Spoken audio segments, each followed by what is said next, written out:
ساتھی دوست رہتا ہے تو ابھی آج آخری دن ہے اس کا، وہ پیسے جمع کروا دے. جو آج بھی نہیں کروائے گا اب وہ ناکام تصور ہوگا، ویٹنگ لسٹ والوں کو موقع دے دیا جائے گا. اب آپ کے ذہنوں میں یہ بات ہے کہ اچھا بھائی ہم نے پیسے بھی جمع کروا دیے ہیں، پاسپورٹ بھی جمع کروا دیے ہیں، لیکن اب فلائٹ شیڈول ہمارا کب آئے گا، ہمیں کب پتہ چلے گا کہ ہماری فلائٹ کب ہے، ہم نے کب جانا ہے. تو پہلی بات تو یہ ہے کہ تھوڑا سا کام لیٹ ہو گیا ہے. جو پہلے متوقع فلائٹ تھی 31، اب وہ 31 سے 4-5 پر چلی گئی ہے. لیکن فلائٹ شیڈول جیسے ہی بنے گا، جو متوقع انشاءاللہ وہ جمعرات ہو، تو آپ کو منسٹری کی طرف سے میسج آ جائے گا کہ آپ کی فلائٹ کب ہے. کوئی تفصیل ہوگی اس میں، فلائٹ کون سی ہے، فلائٹ نمبر کیا ہے، جدہ جا رہے ہیں، مدینہ منورہ جا رہے ہیں، واپسی کب ہے، وہ آپ کو میسج آ جائے گا. اسلام آباد سے ایک لیٹر بھی آ جائے گا، وہ تو 4-5 دن میں ملے گا.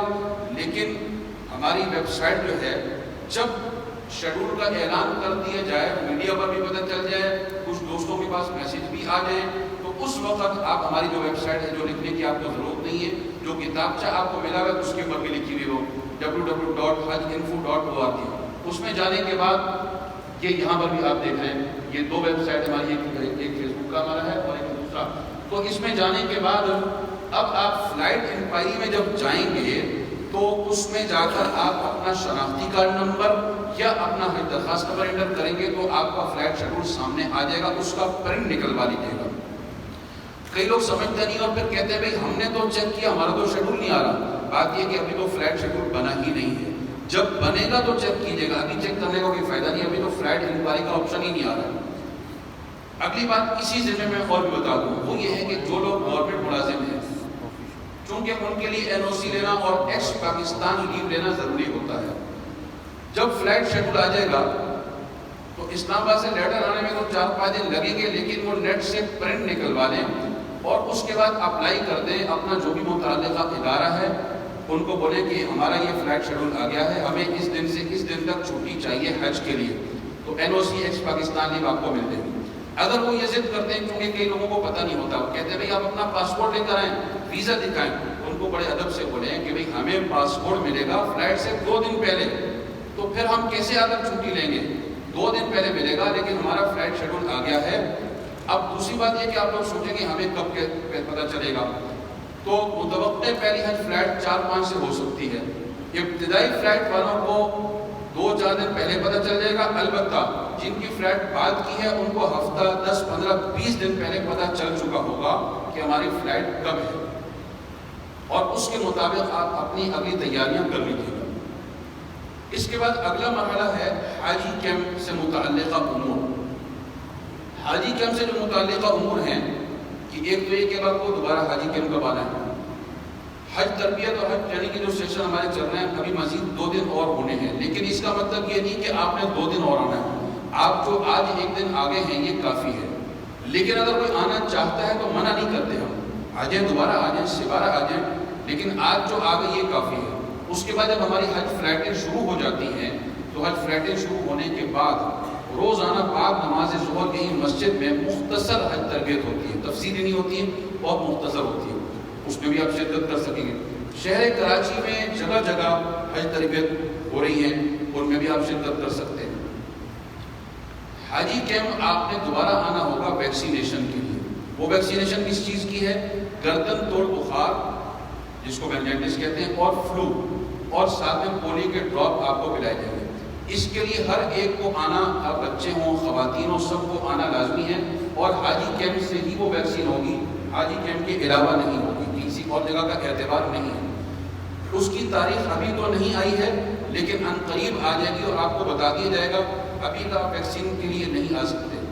اس کا طریقہ کار یہ ہوگا کہ جب ویکسین کی تاریخ آ جائے گی اور شروع ہو جائے گا تو آپ کے لیے کوئی ایک تاریخ نہیں ہوگی، آپ کسی بھی دن آ سکتے ہیں. اتوار کو بھی چھٹی نہیں ہوا کرے گی، جیسے آج اتوار ہے چھٹی نہیں ہے، تو جب ہمارا سیزن شروع ہو جاتا ہے تو اتوار کو چھٹی نہیں ہوتی ہے. ٹائمنگ ہوگی صبح 9 سے 1 بجے، پھر وقفہ ہوتا ہے، پھر 2:30 سے 4 ساڑھے 4 دوبارہ. بینک کی جو رسید ہے جس کے اوپر آپ کی تصویر ہے وہ لے کر آئیے گا. اگر کسی کے پاس اوریجنل نہیں ہے تو بینک سے اوریجنل لے لیں، یا تو جس پر آپ کی تصویر ہو، یا اگر تصویر کا پرنٹ ہو تو بینک کی مہر اس کے اوپر ہو. اس کے بغیر آپ کے کچھ کام نہیں ہو سکیں گے. وہ لے کر آئیے گا. پھر ہمارا رپورٹنگ ہال ہے، بریفنگ ہال ہے، جہاں پر اس وقت خواتین کی تربیت جاری ہے. وہاں پر آپ لائن میں لگیں گے اور لائن میں لگنے کے بعد جب آپ وہ بینک کی رسید ان صاحب کو دیں گے تو آپ کو اس طریقے کا پیلے رنگ کا کارڈ وہ دے دیں گے آپ کو، اور اس پیلے رنگ کے کارڈ کے اوپر آپ کے کو خود لکھ دیں گے. یہ آپ دیکھ رہے ہیں یہاں پر بھی بنا ہوا ہے. یہ آپ کارڈ لے کر قریب میں ساتھ میں ڈسپینسری ہوگی، وہاں ڈسپینسری جائیں گے، مرد حضرات کے لیے الگ، خواتین کے لیے الگ. وہاں جا کر آپ کو 2 ٹیکے لگائے جائیں گے، ایک گردن توڑ بخار کا اور ایک فلو کا، اور پولیو کے ڈراپ بھی آپ کو پلا دیے جائیں گے. اس کے بعد وہاں پر ڈاکٹر صاحب بیٹھے ہوں گے، ان کے پاس لائن لگی ہوگی. یاد سے اس کارڈ کے اوپر مہر لگوا لیجیے گا، وہ دیکھ رہے ہیں آپ مہر لگی ہوئی ہے، مہر لگوا لیجیے گا اور سگنیچر کروا لیجیے گا. اب اس کو سنبھال کر رکھیے گا، چونکہ یہ بہت اہم ہے، اس کے بغیر آپ ٹریول نہیں کر سکتے. جو لوگ دوائیاں پیک کروانا چاہتے ہیں، بعض لوگ دوائیاں یا تو مستقل استعمال کرتے ہیں یا یہ ہے کہ مستقل اگر استعمال نہیں بھی کرتے تو احتیاطاً دوائیاں لے جانی چاہیے. بخار، نزلہ زکام، کھانسی، پیٹ سے متعلق بیماریاں، کچھ اینٹی بائیوٹک، ان کو سیل پیک کروانے کا طریقہ ہے. وہ کیا ہے؟ آپ اپنے علاقے میں موجود اپنے ڈاکٹر کی لیٹر ہیڈ پر اپنا نام، دوائیوں کے نام جو صرف ٹیبلٹ ہوں لکھوائیں، وہ دوائیاں ٹیبلٹ اپنے ساتھ لے کر آئیں. یہ حاجی کیمپ میں جہاں پر آپ نے انجیکشن لگوایا ہے وہاں ڈاکٹر صاحب بیٹھے مہر لگا رہے ہیں، انہی کے پاس لائن میں لگے، اس کی 2 فوٹو کاپیاں کروائیں اور ان تینوں کے اوپر وہ اپنی اسٹمپ لگا دیں گے، سگنیچر کر دیں گے. کیپسول سیل نہیں کیا جائے گا، کوئی سیرپ سیل نہیں کیا جائے گا، کوئی سفوف سیل نہیں کیا جائے گا، کوئی ٹیوب بھی نہیں. اگر ان میں سے کوئی ضروری چیز ہے تو وہ آپ اپنے طور پر بغیر سیل کروائے لے جا سکتے ہیں. اسی بریفنگ ہال میں دوبارہ آئیں گے، وہاں فری آف کاسٹ آپ کو دوائیاں پیک کروانے کے لیے ایک شاپر دے دیا جائے گا، اس میں دوائیاں رکھیں گے اور لائن میں آپ لگیں گے. لائن میں لگنے کے بعد جب آپ کا نمبر آئے گا تو وہ ایک مشین سے دوائیاں وہ سیل کر دیں گے. محمد ندیم صاحب کو ہیں، ان کی خاتون بانو کا انتظار. یہ دوائیاں سیل آپ نے کروانی. اس کے لیے آپ کا چکر یوں بچ سکتا ہے کہ جس دن آپ ویکسین کروانے آ رہے ہیں اسی دن دوائیاں بھی پیک کروا لیں، یا 2 دن پہلے آپ نے پھر آنا ہوگا اپنے فلائٹ سے، اس دن دوائیاں پیک کروا لیں. اس کے بعد آپ کو حاجی کیمپ آنا ہوگا اپنی فلائٹ سے 2 دن پہلے.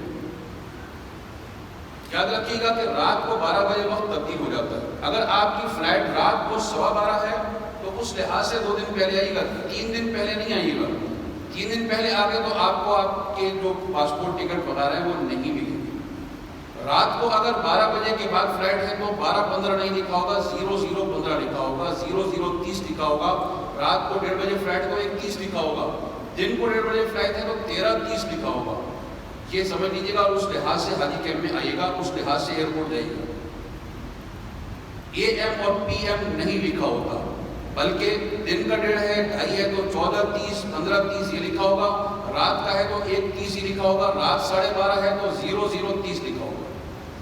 2 دن پہلے آپ نے آنا ہے. بینک کی وہ اوریجنل رسید ہونی چاہیے. اس میں سب کا آنا لازمی نہیں ہے، بلکہ گروپ میں 3 لوگ ہیں، 4 لوگ ہیں، جو گروپ لیڈر ہے وہ آ جائے اور بینک کی اوریجنل رسید دے کر PIA، سعودی ایئر لائن، ایئر گروپ جو بھی ہوگا اس کے کاؤنٹر ہوں گے.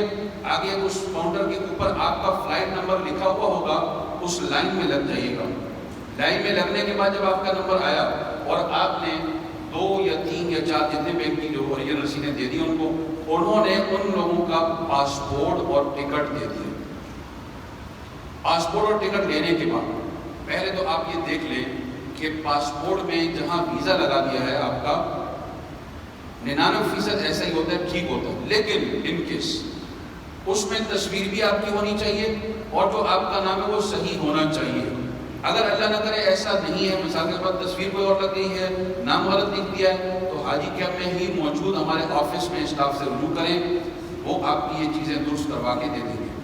اس کے بعد اسی حال میں موجود آپ ایک جگہ اور جائیں گے اور وہاں پر آپ کو گلے میں پہننے کا لاکٹ دیا جائے گا. یہ دیکھ رہے ہیں آپ نیلے رنگ کا ہے، اور ہاتھ میں پہننے کے لیے اس طریقے سے کڑا کبھی ملتا ہے کبھی نہیں ملتا ہے، وہ بھی آپ کو دے دیا جائے گا.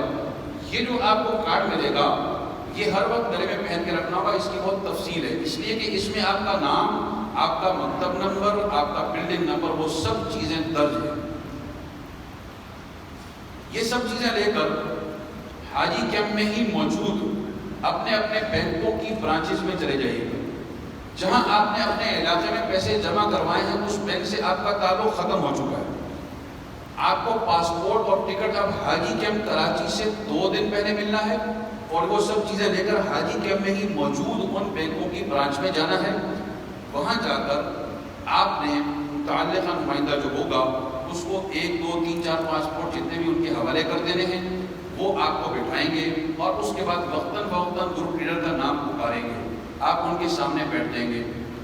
آپ کے پاسپورٹ پر کچھ اسٹیکر وہ آپ سے متعلق نہیں ہے، وہ ان کا کام ہے، وہ لگا کر دے دیں گے۔ اب آپ کے ذہنوں میں آ رہا ہوگا کہ کیا ہمیں کچھ پیسے بھی واپس ملیں گے یا نہیں ملیں گے؟ تو بات یہ ہے کہ آپ کو پیسے واپس نہیں ملیں گے۔ اگر کسی کو مل رہے ہیں، جو کبھی کبھی ملتے ہیں، وہ اس کی وجہ یہ ہوتی ہے کہ آپ کے مکہ مکرمہ کی رہائش کے جو پیسے لیے گئے ہیں ممکن ہے آپ کی رہائش اس سے کم میں آئی ہے، وہ پیسے آپ کو واپس مل جائیں گے۔ جو سوشل میڈیا پر ایک بات چل رہی ہے کہ 6.5 لاکھ کا حج ہو گیا، یہ آفیشیل ابھی تک نہیں ہے، جب تک منسٹری باقاعدہ نوٹیفیکیشن جاری نہ کر دے حج 6.5 لاکھ کا نہیں ہوا۔ لیکن بالفرض اگر کچھ پیسے بچ رہے ہوں گے کہیں سے بھی تو آپ کو ابھی نہیں ملیں گے، اپنے ان بینکوں میں جہاں آپ نے پیسے جمع کرائے وہاں سے نہیں ملیں گے، بلکہ آپ جب 2 دن پہلے آئیں گے کراچی حاجی کیمپ میں ہی موجود ان بینکوں کی برانچ سے پیسے واپس ملیں گے۔ اگر ملنے ہوں گے تو وہ تو عام بتا دیا جائے گا کہ اچھا بھائی ہر حاجی کو اتنے ملنے ہیں، ورنہ اگر نہیں ملنے تو ذہن بنا لیں کہ کوئی پیسے آپ کو واپس نہیں ملیں گے۔ اب آپ حاجی کیمپ سے فارغ ہو گئے، کچھ چیزوں کی فوٹو کاپیاں لازمی کروا لیجیے گا۔ ایک تو جو پیلے رنگ کا کارڈ آپ کو ملا ہوگا وہ اپنے پاسپورٹ کے ساتھ اٹیچ کر لیجیے گا لازمی، اس لیے کہ کراچی ایئرپورٹ پر یا جدہ ایئرپورٹ پر یا مدینہ منورہ ایئرپورٹ پر اگر آپ سے بالفرض مانگ لیا تو آپ ڈھونڈتے پھریں گے، وہ پہلے سے اس میں اٹیچ ہوگا۔ اس پیلے رنگ کی ایک کاپی کرا لیجیے گا پیلے کارڈ کی، پاسپورٹ کے 2 صفوں کی کاپیاں کرا لیجیے گا، بلکہ 3 سیٹ بنا لیجیے گا، ایک وہ جس کے اوپر آپ کی تصویر ہے اور ایک وہ جس پر آپ کا ویزا لگ چکا ہے، اسی طریقے سے ٹکٹ کی، اسی طریقے سے گلے کے لاکٹ کی۔ یہ سب کاپیاں آپ کو کام آئیں گی بعد میں، اللہ نہ کرے اگر کوئی چیز گم ہو جاتی ہے تب۔ حاجی صاحبان کو چاہیے کہ وہ اس طریقے کا جھنڈا یہاں سے مل جائے گا وہ لے لیں، وہ حاصل کر لیں۔ وہ مرد حضرات احرام کی بیک سائڈ پر اور خواتین برقعے یا عبایا کی بیک سائڈ پر استری سے چپکائیں گے۔ جو عام اسٹیکر ہوتا ہے اس کی چپک ختم ہو جاتی ہے، یہ ایک مخصوص طریقے سے استری سے چپک جاتا ہے اور یہ کافی دیر تک رہتا ہے۔ یہ آپ کی ایک شناخت بھی ہے اور وطن سے محبت کی علامت بھی ہے۔ حاجی کیمپ سے آپ فارغ ہو گئے، آپ نے تمام کی تمام پرچیزنگ خود کرنی ہے، آپ کو ہماری طرف سے کچھ بھی نہیں دیا جائے گا۔ ہاں کچھ بینک چھوٹے موٹے تحائف دے دیتے ہیں، کچھ بینک والے چھتری دے دیتے ہیں، کچھ بینک والے پانی کی بوتل دے دیتے ہیں، کچھ بینک والے حاجی بیگ اور کچھ بھی نہیں دیتے۔ اب جو ضروری سامان ہے آپ کا کیا ہونا چاہیے، یہ ضروری سامان کی لسٹ دیکھ سکتے ہیں آپ، یہ تمام کی تمام پرچیزنگ آپ نے خود کرنی ہے۔ ایک بڑا بیگ یا بریف کیس لیگیج جو آپ نے جمع کروانا ہے جہاز میں، اس کا سائز 28 سے بڑا نہیں ہونا چاہیے، 28 انچ، 32 والا بعض وہ لے جاتے ہیں، وہ نہیں، 24 ہو 28 ہو۔ اس کے علاوہ احرام کے 2 سیٹ ہونے چاہیے، بہتر ہے گرمی کی مناسبت سے ایک باریک تولیے والا ہو جائے اور ایک فیبرک کہتے ہیں یا خدر کہتے ہیں اس کا ہو جائے۔ لٹھے والے احرام کا، کپڑے والے احرام کا مشورہ میں اس لیے نہیں دیتا ہوں کہ پسینہ جب آتا ہے تو جسم نظر آتا ہے اس میں، تو وہ نہ ہو تو زیادہ بہتر ہے، باقی آپ کی مرضی ہے۔ اس کے علاوہ سوٹ گرمی ہے تو 6-7 سوٹ لے جائیے گا۔ خواتین کو بولے گا اپنے ساتھ ریشمی کپڑے نہ رکھیں، اس لیے نہیں کہ ناجائز ہے، اس لیے کہ گرمی بہت ہے، لان کاٹن کے کپڑے آپ مرد حضرات بھی یا تو باریک واشن ویئر ہو یا کاٹن وغیرہ اس طرح کے کپڑے آپ رکھ لیجیے گا اس کے ساتھ۔ باقی آپ کی ضرورت کی جو بھی چیزیں ہیں وہ بہت ساری ہیں، لیکن مختصر، مثال کے طور پر بڑا تولیہ نہ رکھیں جو آپ گھر میں یوز کرتے ہیں، چھوٹا تولیہ ہو۔ اور اسی طریقے سے اگر آپ چشمہ لگاتے ہیں نظر کا تو پھر تو 2-3-4 احتیاطاً لے کر جائیں، ورنہ دھوپ کا اگر ہے تو وہ آپ لے جائیں۔ اور اسی طریقے سے جو چپل ہوتی ہے جیسے حج سینڈل دکھائی گئی تھی اس طرح کی، اور یا اگر ہوائی چپل آپ لے جانا چاہتے ہیں وہ ہو گئی۔ اور باقی کچھ سامان جو جنرل آئٹم میں آتا ہے جن کی بہت ضرورت آپ کو پڑے گی، پرماننٹ مارکر ان پرماننٹ مارکر سے آپ نے کیا کرنا ہے کہ اپنے ان تمام لیگیج والے بیگ پر، ہینڈ کیری پر، شولڈر بیگ پر آپ نے اسٹیکر بھی چپکانا ہے، اسٹیکر اتر جاتا ہے۔ پرماننٹ مارکر سے اپنا نام، مکتب نمبر، بلڈنگ نمبر، اور جب آپ جدہ میں یا مدینہ منورہ میں جا کر سم لیں گے تو اس سم کا نمبر۔ لیکن پاکستان میں اپنا نام، مکتب نمبر، بلڈنگ نمبر، اور پھر وہاں جا کر وہاں اس کا کیا فائدہ ہوتا ہے کہ بعض مرتبہ آپ کا سامان آگے پیچھے ہو گیا، اگر آپ نے یہ سب چیزیں لکھی ہوئی ہیں تو وہاں سامان چوری نہیں ہوتا ہے، وہ وہاں قوانین بہت سخت ہیں، وہ سامان آپ تک پہنچ جائے گا۔ مین چیز آپ نے لکھ دی ہے بلڈنگ نمبر اور مکتب نمبر، اور مکہ مکرمہ ہو، مدینہ منورہ ہو، وہاں پر پاکستان ہاؤس موجود ہوتا ہے، کسی بھی مشکل کی صورت میں آپ وہاں جا سکتے ہیں۔ وہاں شعبہ گمشدگی ہوتا ہے، الگ سے موجود ہوتا ہے، وہاں اگر آپ کا کوئی سامان گم ہو گیا ہے وہاں جا کر آپ لے سکتے ہیں۔ آپ نے صرف اپنا بتانا ہوگا، اپنے وہ جو رسید ہے جو آپ کو کارڈ ملا ہوا ہے یہاں سے، وہ دکھانا ہوگا، آپ کا سامان آپ کو مل جائے گا۔ یہ تو چلے ضروری سامان جو ہے آپ نے یہاں سے لے کر جانا ہے وہ ہو گیا۔ اب ہم آتے ہیں کراچی ایئرپورٹ سے متعلقہ امور۔